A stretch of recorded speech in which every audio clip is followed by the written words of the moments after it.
to you about red lines, because former Defense Secretary Chuck Hagel said in a recent interview that President Obama's decision to stand down on planned missile strikes against Damascus after Assad had used chemical weapons hurt the president's credibility. Should the president have stuck to his red line once he drew it?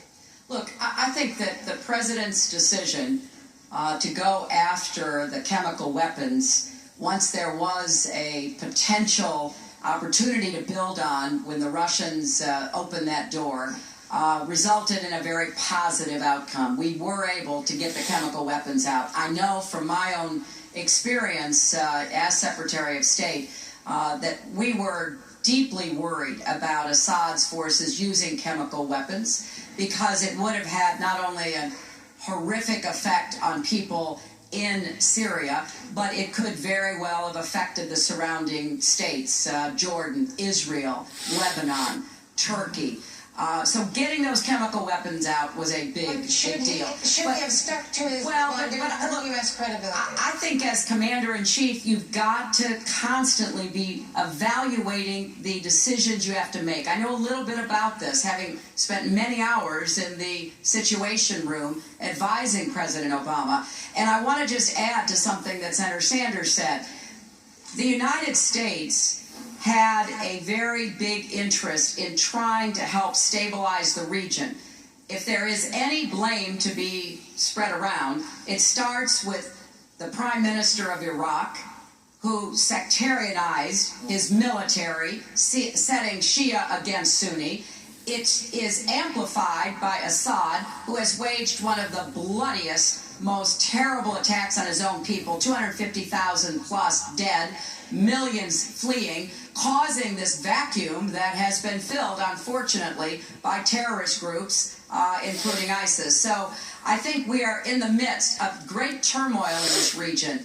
We have a proxy conflict going on between Saudi Arabia and Iran. You know, one of the criticisms I've had of Senator Sanders is his suggestion that Iranian troops be used to try to end the war in Syria and go after ISIS, which I don't think would be a good idea. But overall, a lot of the forces at work in the region are ones that we cannot directly influence, but we can try. Let me suggest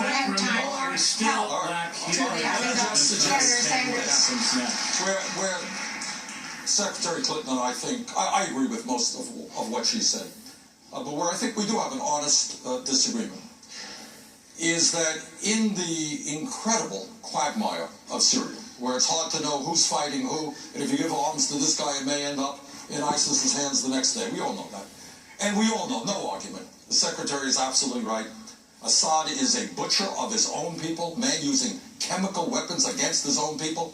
This is beyond disgusting. But I think in terms of our priorities in the region, our first priority must be the destruction of ISIS. Our second priority must be getting rid of Assad through some political settlement, working with Iran, working with Russia.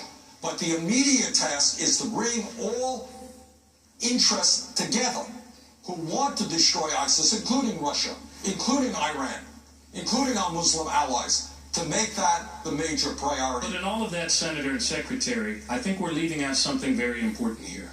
And that is that we still don't have the human intelligence, overt in terms of diplomatic intelligence, or covert, to understand even what the heck happens as the secondary and tertiary effects of some of these things. We are walking through this region, Andrea, without the human intelligence that we need. And we need to make a renewed investment as a country into bringing up a new generation of foreign service officers, and bringing up a new generation of business people, and in actually understanding and having relationships in these places so we have a better sense of what the heck happens after a dictator topples and can take action to prevent another safe haven and another iteration of terror. Your time is up. Yes, Senator Sanders mentioned Russia a moment ago. Secretary Clinton, you famously handed Russia's foreign minister a reset button in 2009. Since then, Russia has annexed Crimea, fomented a war in Ukraine, provided weapons that downed an airliner, and launched operations, as we just discussed, to support Assad in Syria.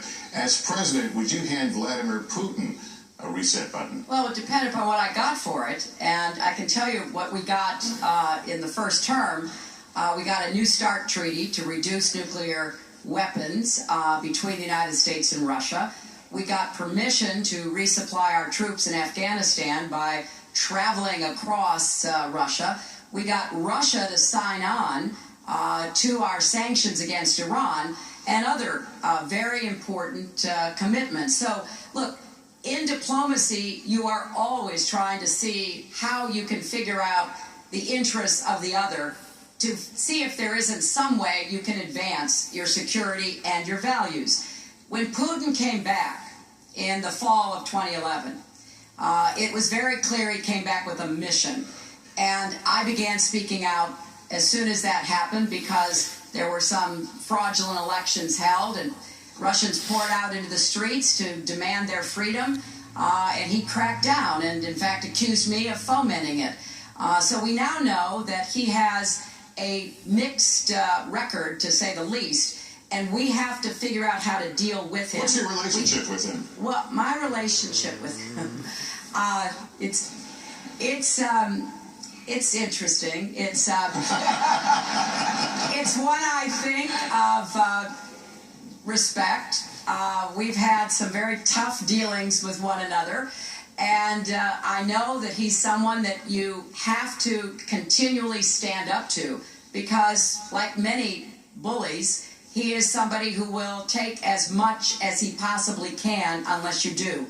And we need to get the Europeans to be more willing to stand up. I was pleased they put sanctions on after Crimea and eastern Ukraine and the downing of the airliner, but we've got to be more united in preventing Putin from taking a more aggressive stance in Europe and the Middle East. We want to turn right now to the issue of balancing national security concerns with the privacy rights of Americans. That brings us